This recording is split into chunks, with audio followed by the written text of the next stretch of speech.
Estamos iniciando o primeiro programa de 2026. Portanto, ainda é perfeitamente válido desejarmos mais uma vez Feliz Ano Novo. Mas da nossa parte não se trata de uma mera formalidade, da boca para fora, como se diz, porém um desejo sincero de muitas bênçãos aos seus lares, paz no coração, saúde e bem-estar.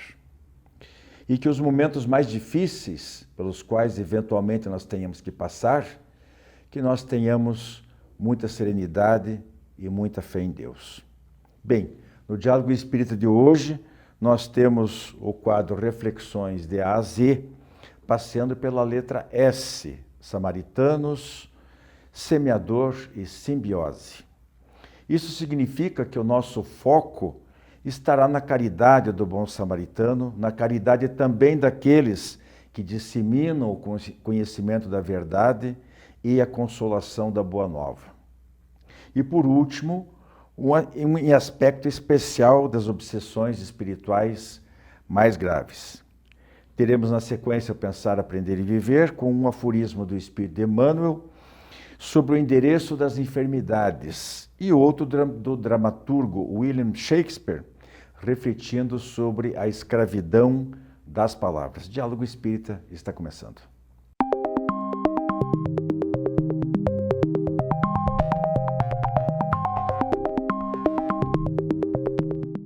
Olá, amigos! No quadro Reflexões de A a Z de hoje, nos propuseram 3 temas: samaritanos, semeadores e simbiose. Quem começa com samaritanos aqui? Paulo, você propõe? Então, vamos em frente. Olá, você que nos assiste. Samaritanos, obviamente, nos remete à parábola do bom samaritano. E quem eram os samaritanos? Um grupo de pessoas que eram considerados como hereges pelos judeus na época de Jesus. Muito interessante a doutrina religiosa que eles professavam, se diziam os verdadeiros descendentes de Moisés, os verdadeiros defensores da lei divina apresentada para Moisés, e eram vistos como hereges, como eu já disse, mas era pior. Eu estou sendo bonzinho. Eles eram muito mal vistos, né, pelos judeus. E Jesus, instigado pelos doutores da lei, sempre com as suas perguntas um tanto capciosas, buscando colocá-lo em contradição, Jesus, muito inteligente, obviamente, sabedor da natureza das questões que lhes eram postas, usa do samaritano nessa parábola que coloca em evidência a caridade de um com relação ao outro, sem se importar com a ortodoxia, sem se importar com esta ou com aquela religião. O juiz, como nos ensina o Evangelho segundo o Espiritismo, no final dos nossos dias, no final dos tempos, no momento fatal, vai nos julgar conforme os nossos atos, a caridade que praticamos e não os rituais que adotamos na nossa vida. Não é só aquela denominação religiosa. O que vale é aquilo que fizemos e, sobretudo, a caridade com a qual nos comprometemos e realizamos no decorrer da nossa vida. Portanto, por isso que a parábola ela é muito interessante. Coloca um samaritano, que é uma pessoa que faz parte de um grupo que é odiado, execrado, exatamente, para prestar auxílio para um judeu que necessitava de socorro e que tinha sido ignorado por outros judeus, um sacerdote e um levita. Então, dizendo assim, portanto, aos doutores da lei que, no final ele pergunta, né, quais eram, no final das contas, aqueles que praticaram a maior lei, amar a Deus sobre todas as coisas e amar ao teu próximo como a si mesmo. E não tiveram saída senão dizer que sim, o samaritano foi aquele que respeitou a lei. Que deu o maior exemplo, né? Que deu o maior exemplo. Muito linda a parábola mesmo. E semeadores? Pois é, né? Os semeadores. Somos todos nós, né? Esperamos que sim, de boa semente. Sim, nós somos todos semeadores. Aí é que fica para nós a grande responsabilidade. Porque quando nós falamos semeadores, nós temos aquela ideia daquele quadro do pintor Van Gogh, que é aquela pessoa no campo jogando as sementes no solo. Né? Porque nós sabemos que Van Gogh ele gostava muito da vida rural. E o quadro dele, O Semeador, ele se inspirou, né, no pintor Jean-François Millet. Né? Então, nós temos essa ideia até meio romântica. Ou então, nós vamos ali no Evangelho segundo o Espiritismo, na parábola também do semeador, daquela semente que cai no solo fértil, que cai no solo árido, que cai no meio das pedras. Mas, sem ter essa ideia, nós temos, então, que parar e pensarmos assim, em que momento eu sou semeador? Na nossa vida diária. Quando nós estamos conversando, quando nós estamos aconselhando, quando nós não estamos falando e quando fazemos silêncio. Então, nós temos que ter assim, uma percepção muito aguçada do nosso comportamento diante da sociedade, diante de nós mesmos.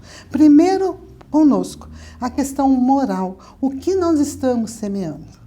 Tem muitos que semeiam a boa nova, né, trazida por Jesus, outros semeiam bons conselhos, boas palavras, mas nós também temos aqueles semeadores que semeiam a discórdia, a maledicência, a inveja, a intriga. A gente brinca assim, gosta de ver o circo pegar fogo. Né? Então tem pessoas que se comprazem com isso, elas esquecem que elas estão semeando tempestade. Né? E que lá na frente vai ter a cobrança, vai chegar, né, o momento da reparação. Então nós devemos sempre perguntar o que estamos semeando, porque o que nós semeamos hoje é o fruto de amanhã. E nós queremos ter bons frutos. Então que tomemos cuidado. Então o semeador somos todos nós, não só uma figura do campo, mas somos nós. Eu acho assim, penso, né, a questão da semente, né, do exemplo, principalmente no âmbito familiar, né? Quanto discurso bonito e quanto exemplo torto. Às vezes a nossa principal sementeira é a maneira como nós vivemos. Sim, né? Com certeza. Como é que eu trabalho os meus sentimentos, a minha conduta em relação aos familiares? O que eu exemplifico dentro de casa? O que eu faço quando não tem ninguém importante, entre aspas, me observando, né? O que eu faço quando eu não estou tirando o selfie para aparecer na rede? É bem isso. A semeadura, né, é o nosso exemplo, a nossa contribuição ao mundo. O terceiro tópico, ele é bem interessante. Quando nos passaram, né, eu fiquei pensando simbiose, né? O que eu vou falar em termos de simbiose e doutrina espírita? Mas nós estamos numa época fascinante. Por quê? Porque a pesquisa científica, ela está atingindo campos que antes a gente considerava apenas filosóficos, religiosos ou doutrinários. O que é a simbiose, né, do ponto de vista biológico? É a união, a relação íntima entre seres de espécies diferentes que trabalham em conjunto, que se apoiam mutuamente para um resultado que, teoricamente, deve ser benéfico, né, para ambos. Simbiose é quando há essa espécie de união para a produção de um resultado comum que beneficie normalmente. Do ponto de vista biológico, nós temos estudos hoje que nos lembram um pouco as nossas reflexões espíritas sobre a simbiose mental ou espiritual. Nós temos um biólogo britânico, Hubert Sheldrake, que ele pesquisa a influência não física de uma espécie de comunicação mental, de uma experiência acumulada entre plantas, entre animais e entre seres humanos, que ele chama campos mórficos de influência, e que as suas pesquisas demonstram que existe uma espécie de ligação mental, mesmo entre vegetais da mesma espécie, entre animais da mesma espécie, quanto mais os seres humanos. Avançando um pouco naquilo que a gente chama de influência mental e que trabalhamos dentro da doutrina espírita. Quais são as experiências do Hubert Sheldrake? Ele verificou que determinadas espécies, elas apresentam aprendizado. Eles fizeram queda, por exemplo, da planta sensitiva, que se fecha, sem machucar a planta. 4, 5, 6 vezes ela fechava imediatamente as suas pétalas, as suas folhas. Depois que, de alguma forma, né, a experiência repetida não danificou a planta, ela parou de se proteger, parou de fechar. Entre animais, eles conseguiram comprovar que um comportamento aprendido por um grupo de ratos desenvolveu habilidades, capacidade de desenvolver o mesmo comportamento com muito mais rapidez em outros grupos de ratos distantes, como se houvesse uma comunicação mental interespécies. E em seres humanos, eles observaram, fizeram pesquisa com pessoas que punham vendas e que tinham que assinalar quando que elas achavam que estavam sendo observadas. E o número de acertos foi muito acima do que o acaso permitiria.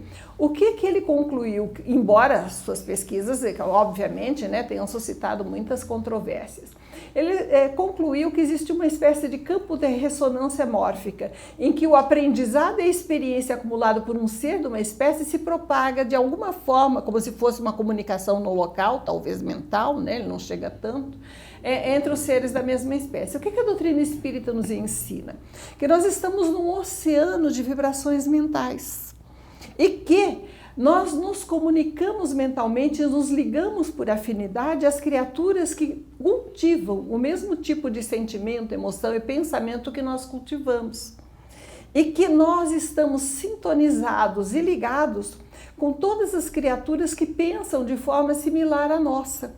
Isso numa simbiose espiritual, por assim dizer, numa troca, né, numa união de mentes que pode ser boa ou pode ser má. No caso de uma influência negativa, nós temos o quê? As ligações mentais perniciosas em que encarnados para encarnados e espíritos desencarnados para encarnados e vice-versa se contagiam mutuamente com pensamentos de raiva, de mágoa, de reflexão, de ódio, né? Culminando até em processos espirituais chamados de obsessão, em que nós temos a influência de espíritos vingativos próximos de algumas criaturas, perturbando a sua existência e levando até a diagnóstico de doenças mentais que muitas vezes têm causas espirituais. Temos espíritos, por exemplo, ligados à drogadição, que desencarnaram e que influenciam jovens, né, para se entregarem à droga, para poderem, de alguma forma, continuar vendo outros participarem do seu vício e assimilarem um tanto das suas energias. Mas, principalmente do ponto de vista positivo, é que a simbiose nos interessa. Nós somos fonte de influência para todas as mentes que se conectam às nossas. Portanto, aquilo que cultivamos mentalmente influencia nossas crianças no lar, nossos familiares, nossos conhecidos e até irradiando o pensamento, todos aqueles que de alguma forma sintonizem com o nosso tipo de experiência. Sabendo disso, nós podemos buscar as conexões espirituais superiores e nos fortalecermos. Se nós demoramos o nosso pensamento no noticiário degradante, nós estamos assimilando e emitindo energias da degradação. Se nós fazemos um esforço para cultivarmos bons hábitos, boas leituras e nos ligamos mentalmente com espíritos e mentes que pensam como nós fortalecemos as nossas boas resoluções, temos mais saúde, mais disposição, mais alegria de viver.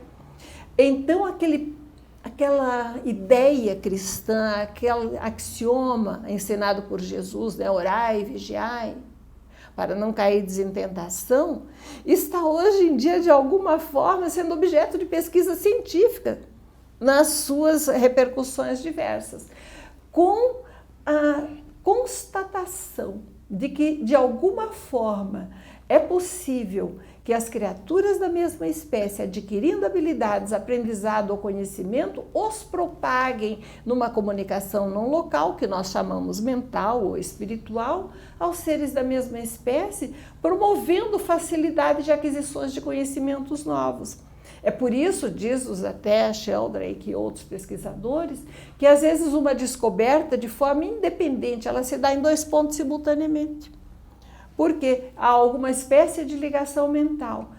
E nós podemos utilizar esse conhecimento para melhorarmos a nossa qualidade de vida, escolhendo com que tipo de fonte nós queremos estar ligados, com que tipo de mente nós queremos estar conectados e que tipo de influência, inclusive mental, não local, né, sem contato direto, eu quero exercer no mundo que me rodeia. Eu quero ser uma sombra a mais, uma ausência de luz a mais, uma lamparina que seja, né, clareando um pouco mais.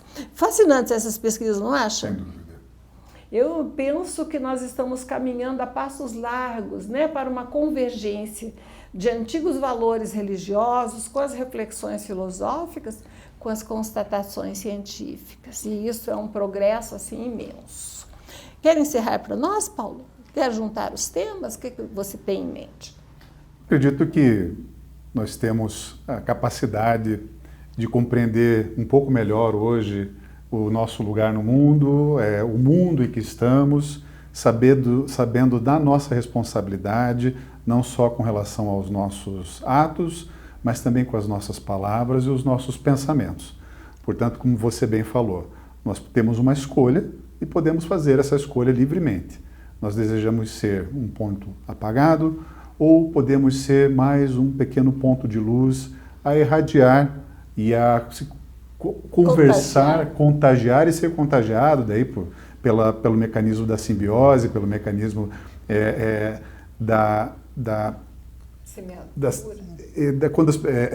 daquilo que as pessoas são sintonizadas, né, no mesmo padrão, podemos encontrar aí uma forma de melhorar o nosso mundo a partir de nós e de aqueles que pensam como nós, sendo semeadores da boa nova, dos bons pensamentos e praticando a caridade como o bom samaritano.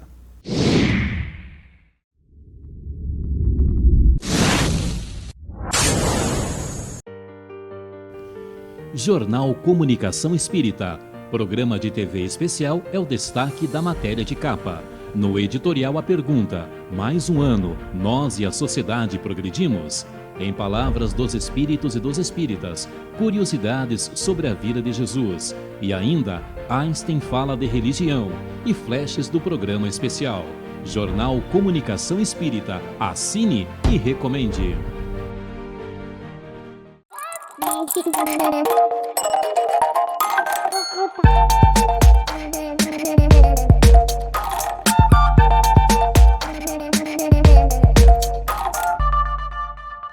Nosso quadro Pensar, Aprender e Viver de hoje, falei há pouco, nós temos duas frases para nós analisarmos, eu aqui e o Paulo Karsten. A primeira delas, do livro Estude e Viva. Muito bom esse livro, por sinal. E é uma frase de Emmanuel. Ele diz assim: a enfermidade jamais erra o endereço para suas visitas. Filosofou. Olá, Wilson. Olá, vocês que nos assistem. Emmanuel não erra. Ele também não erra. Ele não é. Eu acredito que esse aspecto da frase de Emmanuel, retirado da mensagem intitulada Aspectos da Dor, traz para nós uma reflexão muito importante a respeito da utilidade de tudo aquilo que acontece na nossa vida. A dor, a doença, ela não erra o endereço, no sentido de que, uma vez que sejamos acometidos pela doença, devemos pensar que oportunidades essa circunstância está me apresentando. Quais as reflexões a respeito da minha vida que são possíveis de serem realizadas quando acometido dessa ou daquela doença? Veja, nós não estamos aqui para apenas aproveitar o mundo vivendo de gozos e de felicidades. A vida traz também um certo sofrimento, muito decorrente daquilo que plantamos e que agora estamos colhendo, seja nessa ou em outras encarnações, e muito também decorrente da própria vida atual, das próprias circunstâncias da nossa existência biológica, das circunstâncias das nossas relações interpessoais. Questões que podem, de uma certa forma, e em determinada medida, nos adoecer. Portanto, nessas oportunidades em que somos compelidos a parar para realizar um tratamento, acredito que seja importante que o espírita, o estudante da doutrina espírita, se ponha a pensar. Esse momento de dor, que a todos chega uma hora, de uma forma ou de outra, o que ele está me ensinando? O que eu preciso rever? O que eu preciso enxergar? Eu acredito que seja por aí a intenção do Emmanuel. Eu acho que cabe, né, Paulo, duas perguntas aí quando somos visitados ali por uma enfermidade, né? A primeira delas é por quê? E aí nós já estamos, a doutrina espírita é fantástica ao esclarecer amplamente os porquês, não só das enfermidades, como até você citou ali, por todas as demais vicissitudes que acometem a vida do ser humano, né? Tem uma razão, nada de graça, né? Nada é gratuito, não há injustiça, Deus é absolutamente perfeito na sua sabedoria, bondade, mas justiça também. Então, se alguma coisa acontece, e aí a gente faz logo aquela retrospectiva em relação à vida atual. Se nós não encontramos a razão, né? Se nós temos um problema, não é de um abuso, não é de... não nos expomos desnecessariamente a um risco, por exemplo, físico qualquer, né? Então, as causas devem estar numa vida precedente. E a doutrina espírita explica muito bem isso. Só que talvez mais importante do que o porquê é o para quê, que é o que você colocou ali. Então, o porquê já é do passado e com reflexo no presente. Mas o para quê parte do presente e para o futuro. Como é que nós vamos consertar isso aqui agora? O que é que nós fizemos de errado que eu tenho que refazer, né? Reconsiderar para que isso não volte, não permaneça e não volte. Então, há certas situações em que, dependendo da gravidade dessa enfermidade, infelizmente, às vezes para essa reencarnação já não há uma solução, a não ser alguns paliativos. Exatamente. São as chamadas doenças kármicas, aquelas que realmente causam grande sofrimento, né? E nós temos que encontrar consolo no conhecimento da doutrina espírita. Mas muitas delas são contornáveis, né? A gente vê, por exemplo, antes de a gente passar para outra frase, por exemplo, as questões, às vezes, de uma pessoa que perde a visão, por exemplo, né? E a gente fica... Ela não tem, para essa existência, não tem como voltar atrás. Então, tudo que ela vai aprender a partir de então, embora ela não lembre o que tenha feito na vida passada, mas ao reconsiderar a sua maneira de agir, de pensar e tudo, ela provavelmente estará se realinhando com as leis divinas, né? E é também uma oportunidade, se me permite, rapidamente, claro. Não só para a pessoa buscar em si eventuais erros ou eventuais questões que remetam à necessidade de refazimento, mas também para, às vezes, conseguir enxergar aquilo que é de bom na sua vida, independentemente daquela doença. Às vezes a pessoa não dá valor, ou o devido valor para as suas circunstâncias, materiais, inclusive, e, de repente, a doença é um momento de reflexão importante para dar valor àquilo que tem e dar graças a Deus por isso. É um chamamento, muitas vezes, é bem lembrado. Nem sempre está atrelado aos problemas de enfermidade só com reajustes provenientes de causas desta encarnação ou de anterior. Muitas vezes é uma maneira que os próprios bons espíritos, né? Nosso espírito protetor, ele não uma doença grave e tal, mas aquela situação assim que é contornável, mas que faz o indivíduo dar uma baixada de bola, pensar, que quem sabe não esteja no caminho mais acertado, né? Sim. Bom, a segunda frase, Paulo: seja dono do seu silêncio para não ser escravo das suas palavras.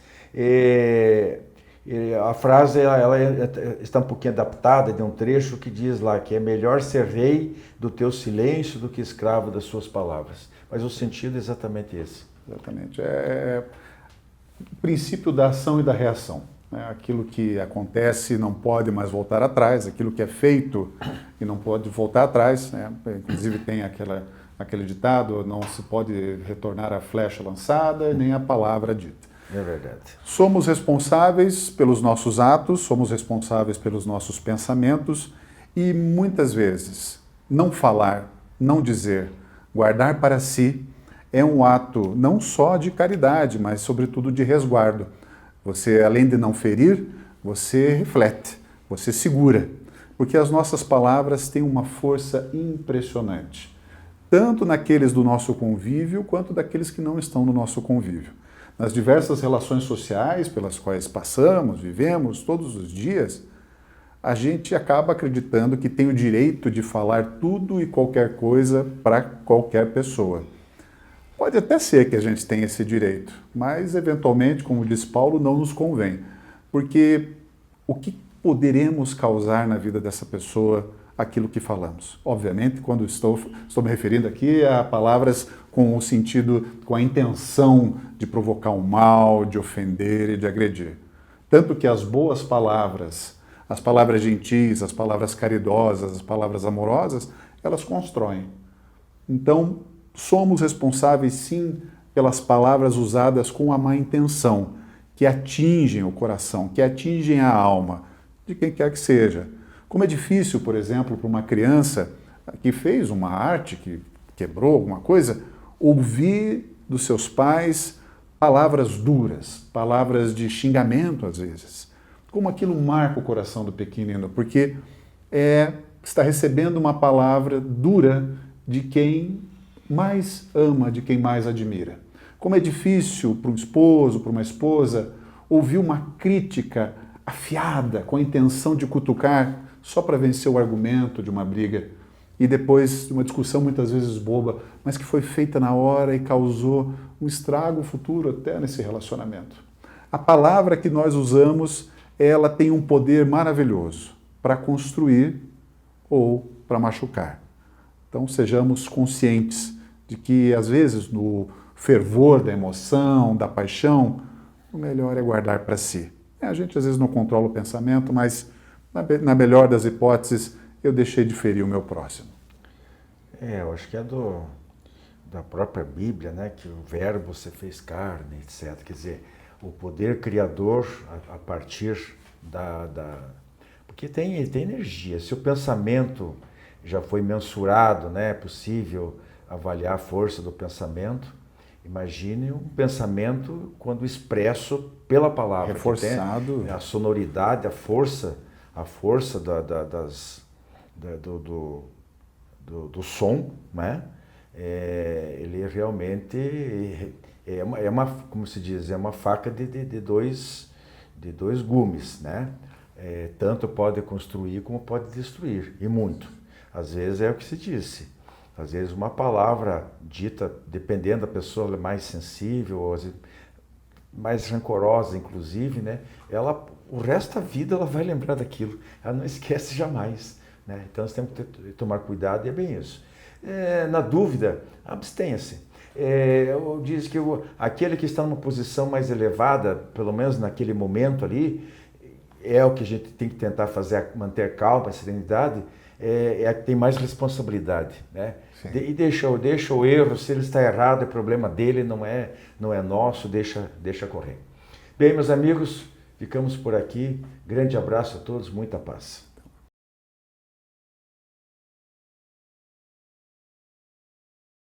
Visite nosso canal no YouTube e confira nosso acervo de programas, debates, entrevistas, o diálogo aberto na visão espírita. Programa Diálogo Espírita, ADEVR no YouTube.